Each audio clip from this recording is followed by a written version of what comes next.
Guys, welcome to my channel. Mo here. Today is Thursday, July 23rd, 2020, and this is another entry in the Vampire Diary Chronicles of Moharet. So my name is Mo. That is short for Moharet Jezebel Morgan Moon. That is my name.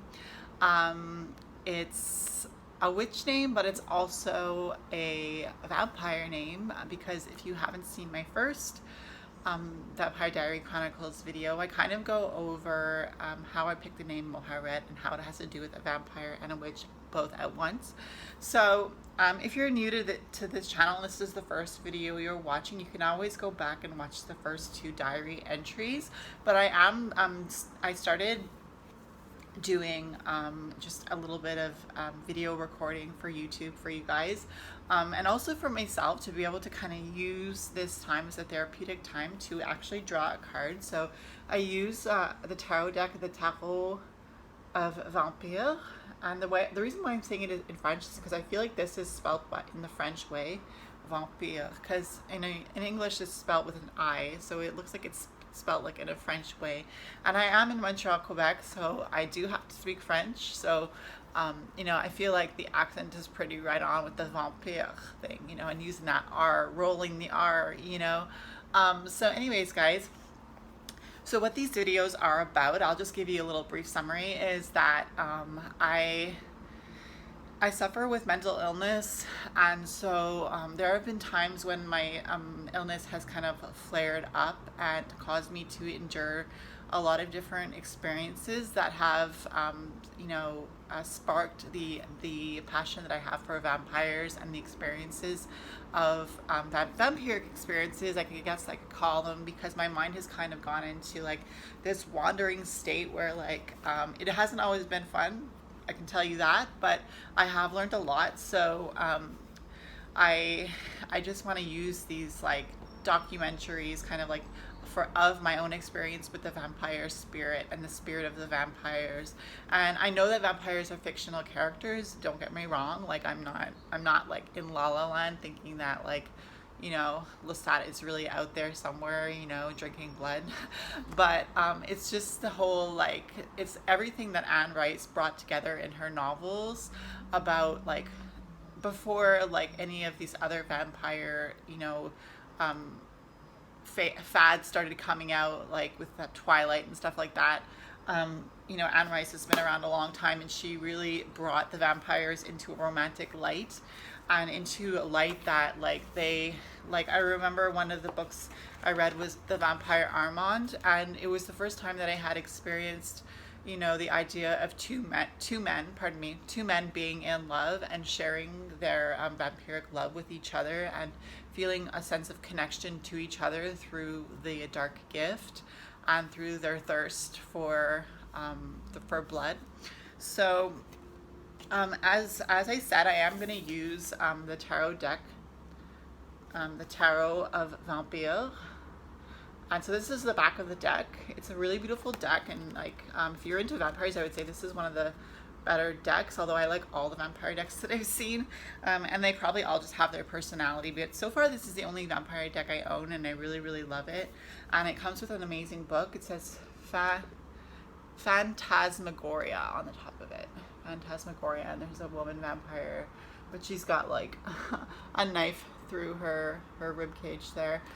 So what I'm going to do is I'm going to draw a card, and I hope Spirit will kind of guide me to Source, God, Divine, Masculine and Feminine, the Horned God, the Triple Goddess, whatever you believe in. I believe in everything and anything that benefits humanity and benefits me, and I leave what doesn't resonate, and I take what does resonate, and what doesn't resonate can sometimes come back to you in the future. I also do tarot and oracle energy readings, as well as meditation videos, and I'm trying to do a video for each Sabbat in the Wheel of the Year. So the Wheel of the Year is I'm just going to shuffle these cards while I'm talking to you. before we draw one. So the Wheel of the Year is a pagan celebration. It includes 8 sabbats, and when I say sabbats, I mean there are 8 days where we can start celebrating a new part of the season of the year. And so we are actually going into Lughnasadh on August 1st, which is the first of the harvest celebrations. So I do intend on redecorating my altar that I go to for Lughnasadh, which is going to be more of like a folly colored thing. Altar. It's going to be more of like a fall colored altar, because we do use the idea of corn, wheat, and like fruits, whatever you can harvest that you've planted. Okay, so guys, I got 2 cards that came out.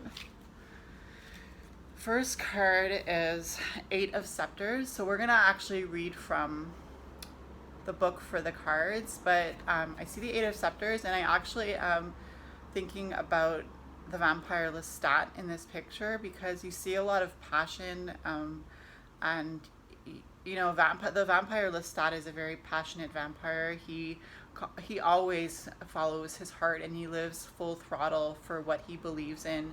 And this actually reminds me of the book Memnoch the Devil, where Lestat is taken by Memnoch to both heaven and hell. And this almost reminds me of Lestat in hell. And then there's also another place that is Sheol, where the spirits go before they can go anywhere else. They go to Sheol, which is kind of like an in-between. They don't have to leave there if they don't want to, but as you know, vampires are immortal unless they go into the sun or are burnt completely to a crisp. They usually, they don't die. They have their bodies are dead anyway. They are the living dead, and they are fueled by the blood that they receive from other vampires or other humans or animals. Like when Louis was drinking the blood of the rats because he felt too guilty about taking any life or any lifeblood from anybody, even if he didn't take their life. So it also reminds me of the transition between human and vampire, and how it's really a give and take. And that's the 8 of Scepters, and the second card we have is the Moon card. And this actually reminds me of Lestat's mom, Gabrielle, and how she was dying, and Lestat brought her into the vampiric world, and how that was his first time bringing somebody into this new life that he had just been brought into himself by Magnus. Magnus? I think it's Magnus. Magus, something like that. Sorry guys, I don't remember every single detail all the time, but we remember what is important and what needs to be brought back to us at the specific time that it's brought back to us. So I'm sure there's a reason for it. But anyway, let's kind of get into the first card, which is the 8 of Scepters, and then I like to if there's anything that after I read the explanation of the card, if there's anything that I feel that needs to be added at the end, based on my own experience, because it is partly my own experience with the vampire spirit. So, okay, well, we're going to start with the Moon. So the Moon card. Here we go. So she's got a sickle there in her hand. The moon. It's so beautiful. There's even a tower in the background. Wow. This is a beautiful card. And there's like one of those stone doorposts, like with a cross. It's almost like it looks like a cemetery. So the Moon card. The alchemy is zodiacal trump of Pisces. Jupiter rules. Venus exalted connects Nitzach with Malkuth on the Tree of Life. And between the 10 Sephiroth, there are pathways. So that's why they're saying that they are connected on the Tree of Life, because in the Tree of Life with the 10 Sephiroth, each Sephiroth is connected by a path to each other. So kindred spirits is this: the child of the sons of the mighty, Anubis and Medusa. The essence of this card is facing our shadows, illusion, and fantasy. And I really do feel like with these vampire videos, I am facing my shadows and the illusions and fantasies that I have had. So this is a good card to start with for me. Imagination, dreams, and nightmares. The fantastical and bizarre. Glamoury, descent into the underworld. Deep inner questioning leading to the rebirth of light.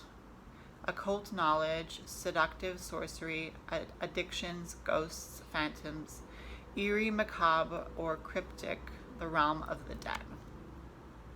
The message of the moon card represents the depth of our unconscious and the fantastical aspect of our being. It is eerie and illusory by nature and relates to the deep psychological images of the soul.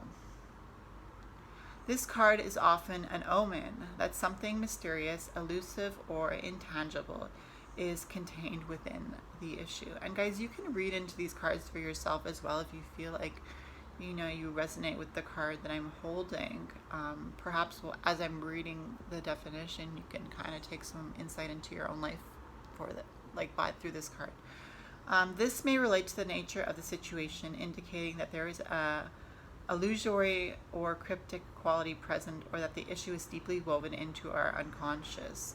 Sometimes the moon emerges when we are fearful or feeling lost, or are experiencing haunting thoughts or emotions, or when the path ahead seems incomprehensible. In this aspect, the card is related to the sinister moonlight of our fears or nightmare.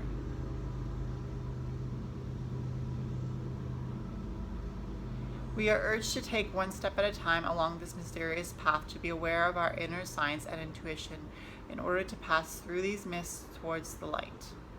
The moon is also a calling for us to look to our dreams and unconscious for understanding. It's interesting.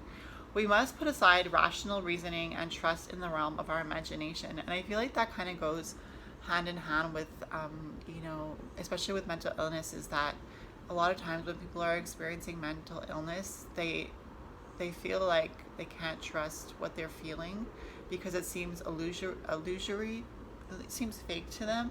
But I just want to make these videos to acknowledge that your experiences are true, even if no one can say that they've ever experienced what you've experienced. Even if you're not diagnosed with a mental illness, so many people suffer from so many different things. And even if you haven't been specifically diagnosed, there may have been things that you've experienced in your life that no one would ever believe. And if you told them, they may think that you were crazy. But I just want to give you this space with these videos, these Vampire Diary videos, to let you know that I too feel crazy sometimes, because I've experienced so many things and still continue to believe a lot of things that sometimes can make me feel like I'm just a crazy person. So the moon is calling for us to look to our dreams and unconscious for understanding. So it's that idea of delving into your unconscious for understanding. It's not necessarily just delving into what you can see, hear, and feel, and taste. We must put aside rational reasoning and trust in the realm of our imagination. There we go. Put aside rational reasoning, trust in the realm of our imagination. Fantasy and creativity can aid us in revealing hidden messages from our unconscious. To unravel these messages, sorry, it's just so loud out there. God. The highway. We put aside rational reasoning and trust in the realm of our imagination. Fantasy and creativity can aid us in revealing hidden messages from our unconscious. To unravel these messages, we can employ dream analysis or create spontaneous art, such as creative writing or painting. This should be done without any logical thought. When the exercise is complete, we can use our reasoning mind to interpret and analyze the dreams or art. I'm just going to pause. I'm going to close the door there. Just a sec. Hi guys, sorry, it's just that the patio door was open for some reason. It's really loud today, so let's keep going. So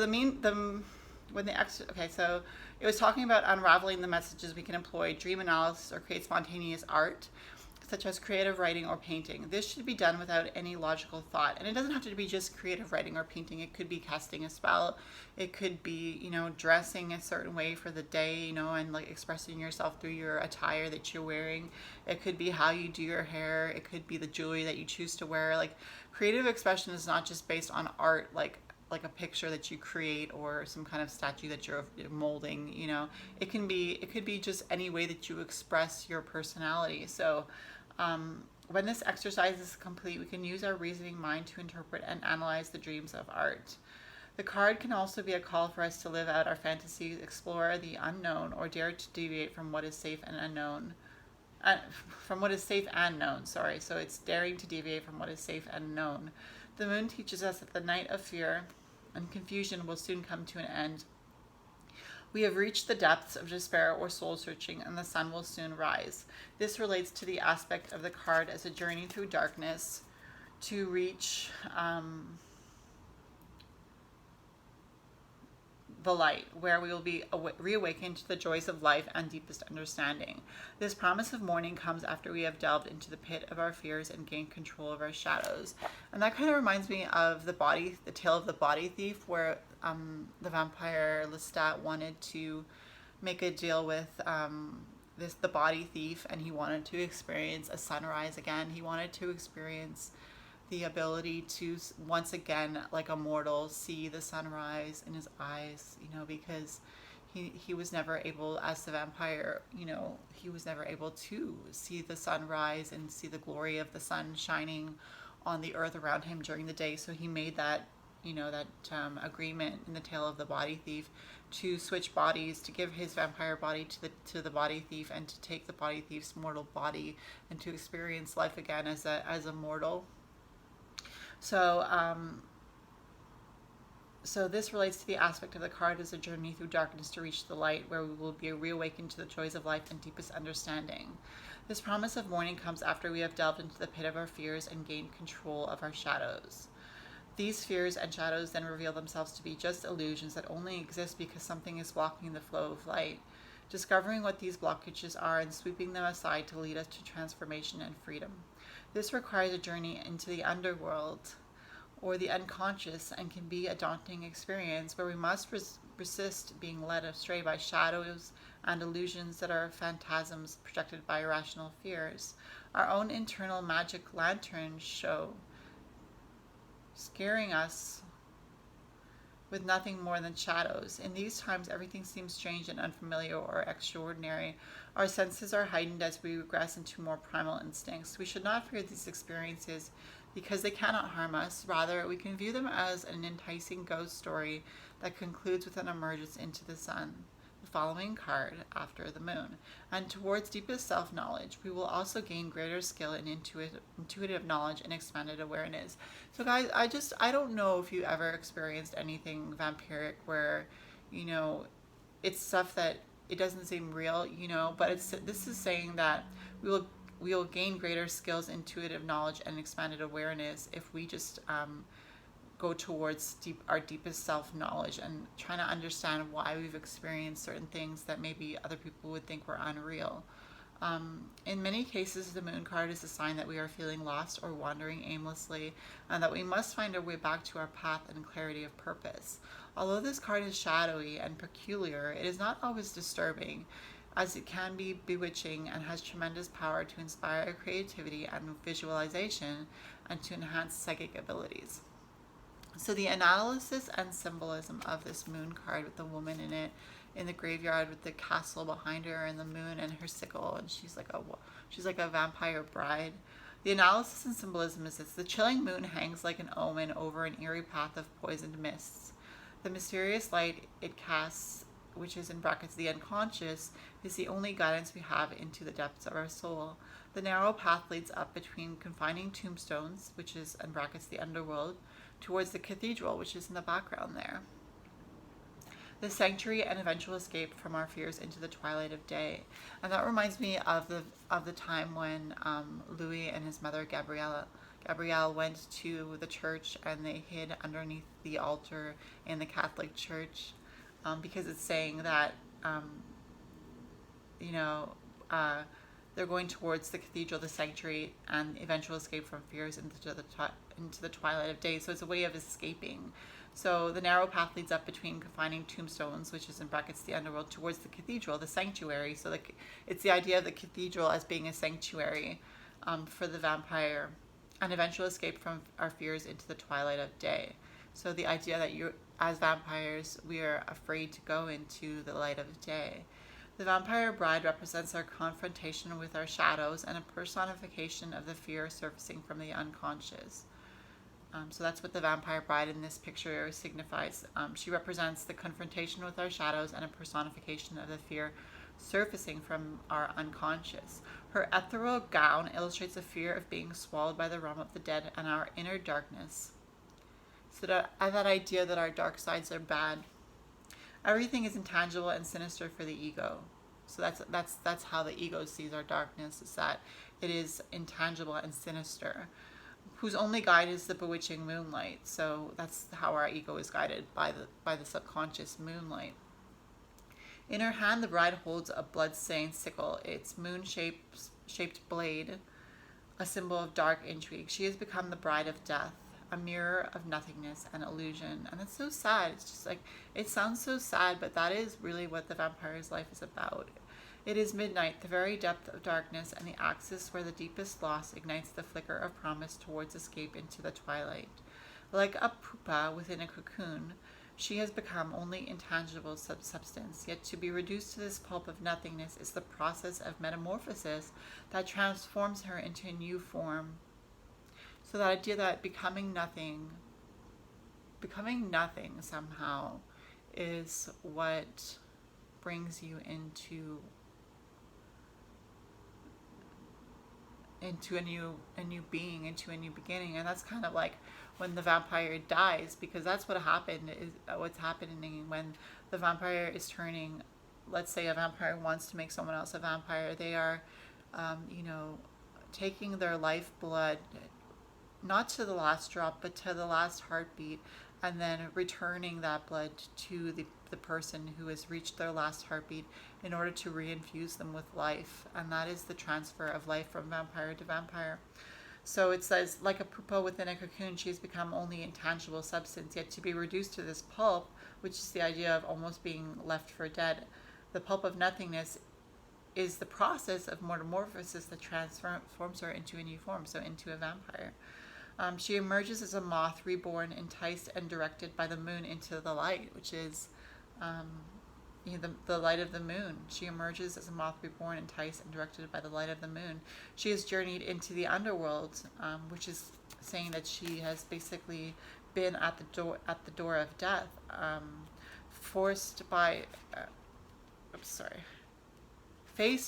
she has been to the underworld, faced her fears, and conquered her shadows. And I think that's part of why, if you have ever experienced the spirit of a vampire in your own life, that's part of facing the shadows, is to acknowledge that you have vampiric experiences. Around her neck, she wears the symbol of Pisces, which is the zodiacal trump of the moon. The moonlight that illuminates our nightmares can also guide us towards psychic messages and occult truths. It can be a signal for us to reject the ordinary and release ourselves from the prison of normality that we cling to for security, and to expand into the mysterious universe. We need to expand into the mysterious universe that murmurs within the deepest parts of our soul. We can employ flights of fantasy and imagination to overcome blockages and gain intuitive understanding of situations and issues. Any experience in which our more primal senses are stimulated can lead us to undiscovered truths and alternative perceptions. So any experience in which our more primal senses are stimulated can lead us to undiscovered truths and alternative perceptions, whether through intense dreams, fantasy, psychological and physical exertion, or intense eroticism. We can glimpse behind the mirror of the soul and explore our personal underworld of mists and enchantments. So it's that idea that we all have the underworld of the soul within us, and it's not about rejecting the idea that you have a dark side. It's about embracing that idea in order to go look through it yourself. They are partly genetic, passed on from our ancestors as archetypal themes and emotions that relate to the passions, struggles, and hopes of human existence. Perhaps these archetypal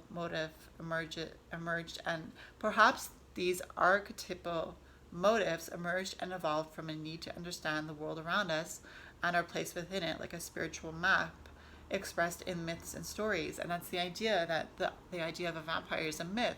But you have your stories, whether they be about, your connection to a vampire, or whether they be about another topic, you have those myths and stories within you. And so it says that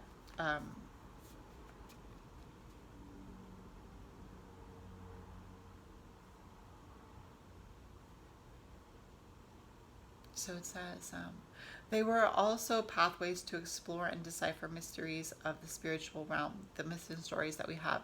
This mythical framework originates from an ethereal core within each of us, presented to us as messages from our higher self in symbols, dreams, and fantasy. And I can totally relate to that.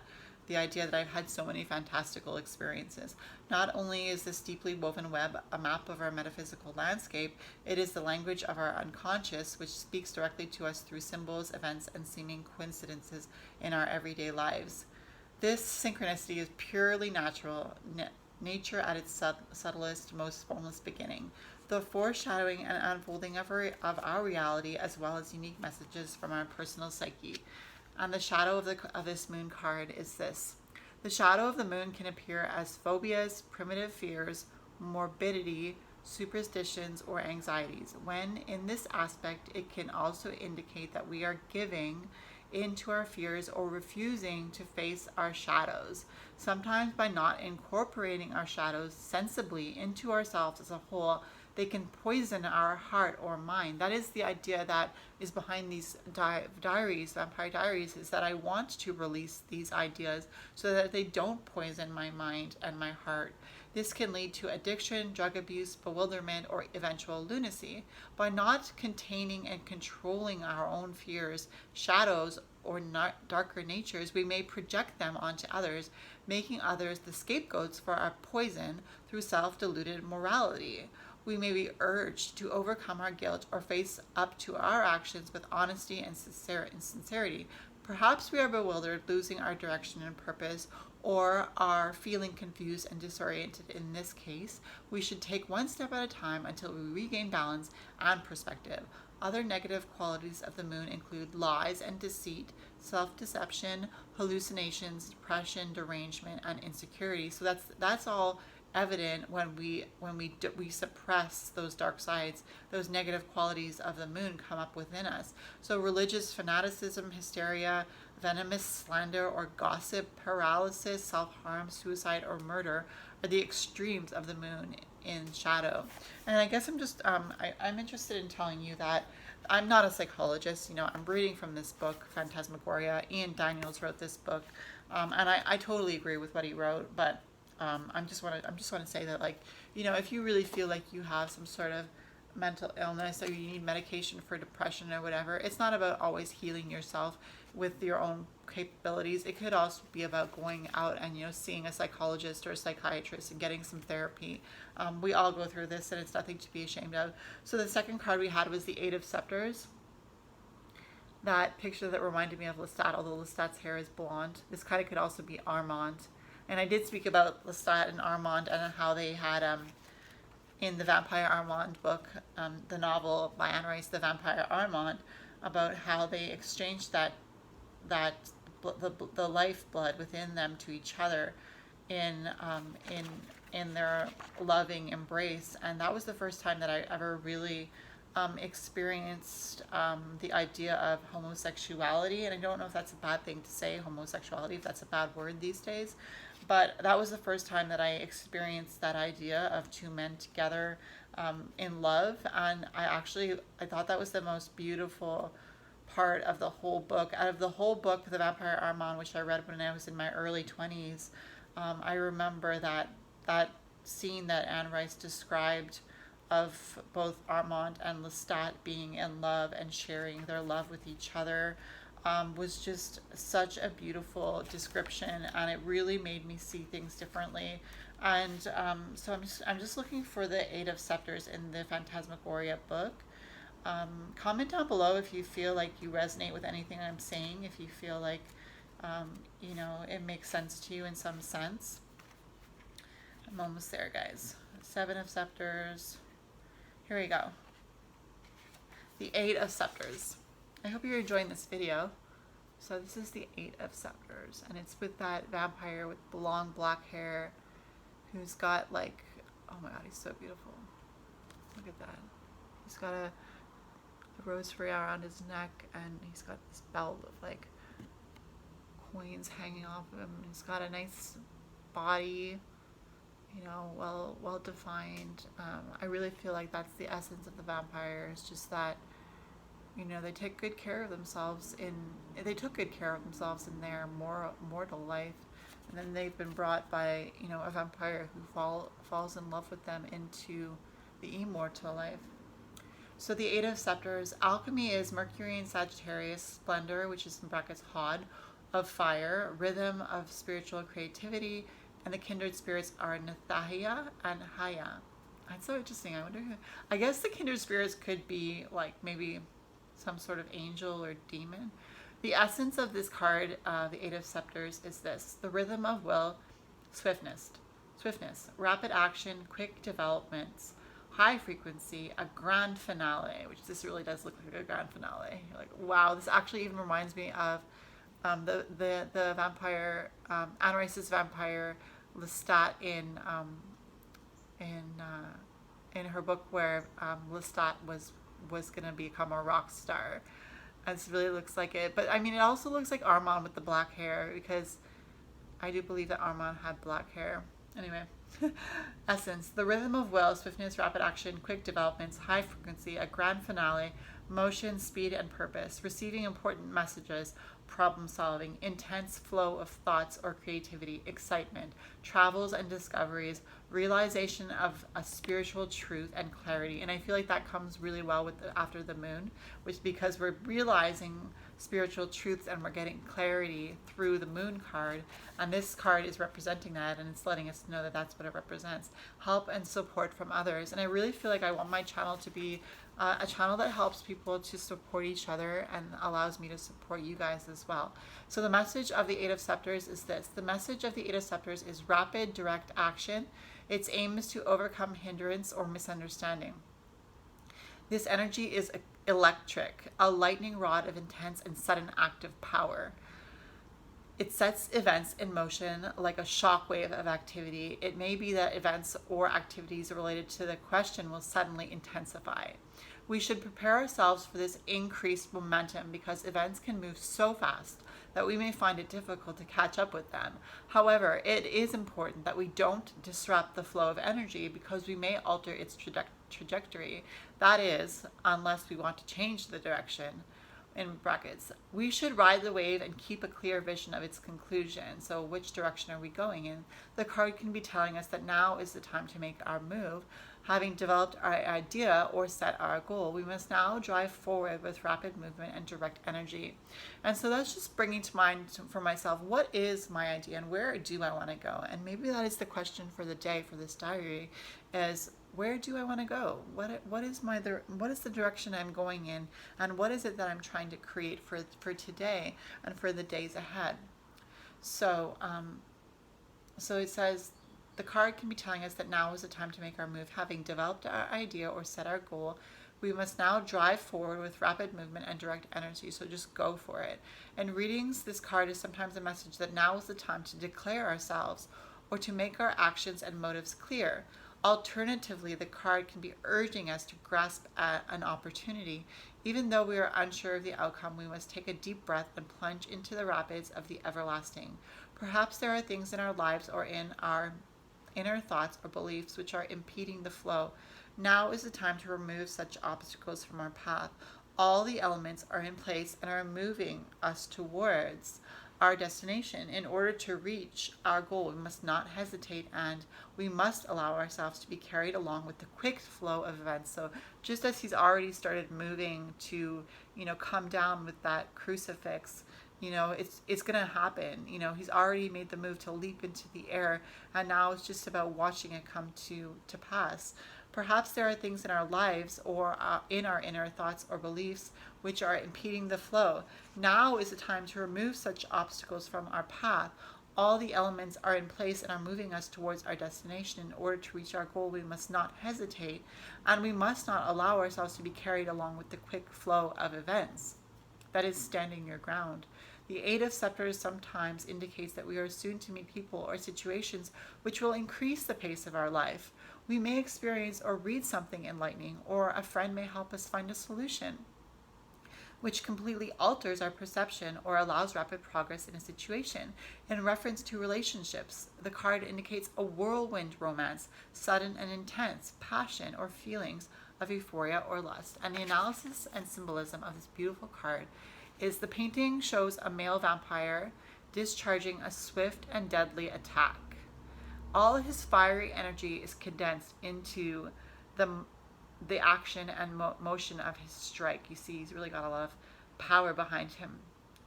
Every muscle is coordinated into the momentum of his purpose, ready to explode with electrifying force. The scepter, representing his fiery willpower, has become a weapon of immense rapid force, illustrating the sudden impact of energy signified by this card. The smoldering sun is a symbol of intense heat and creative power.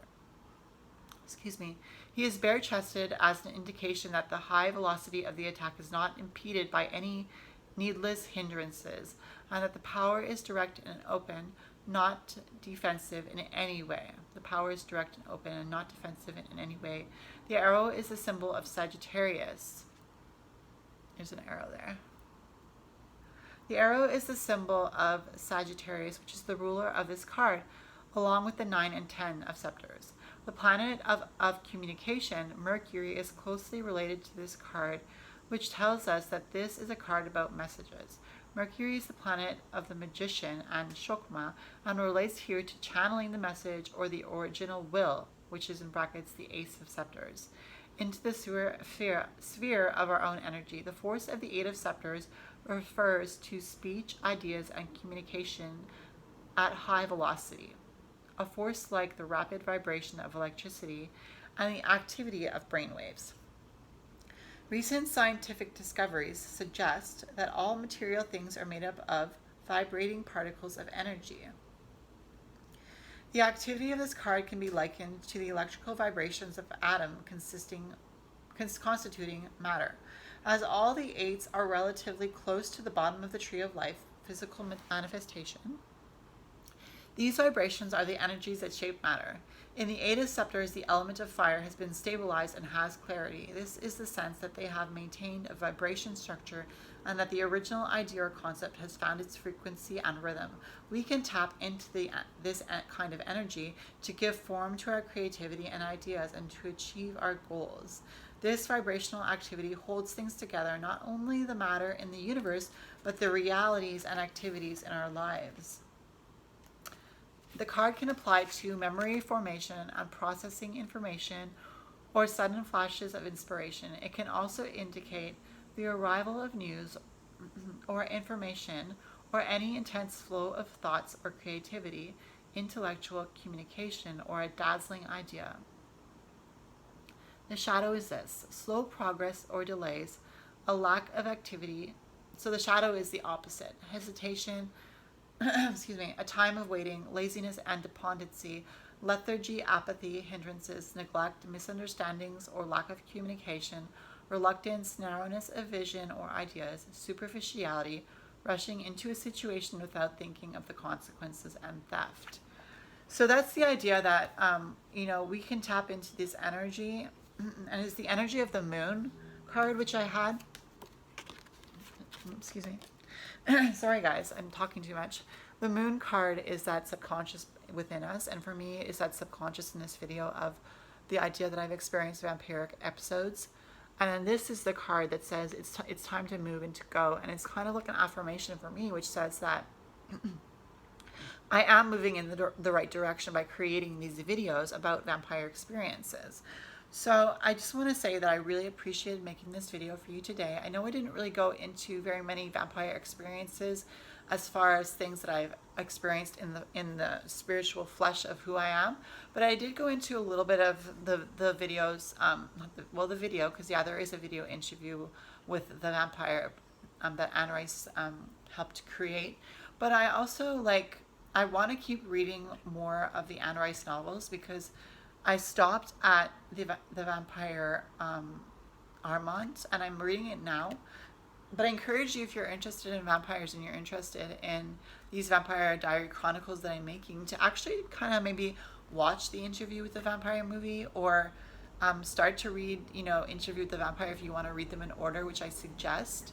But even now, because fall is coming, it's much more of a darker time, and it is a good time to actually try to channel the spirit of the vampire if you're interested for yourself. Anyways, I hope you enjoyed this video, and I'll see you in my next video. Bye, guys.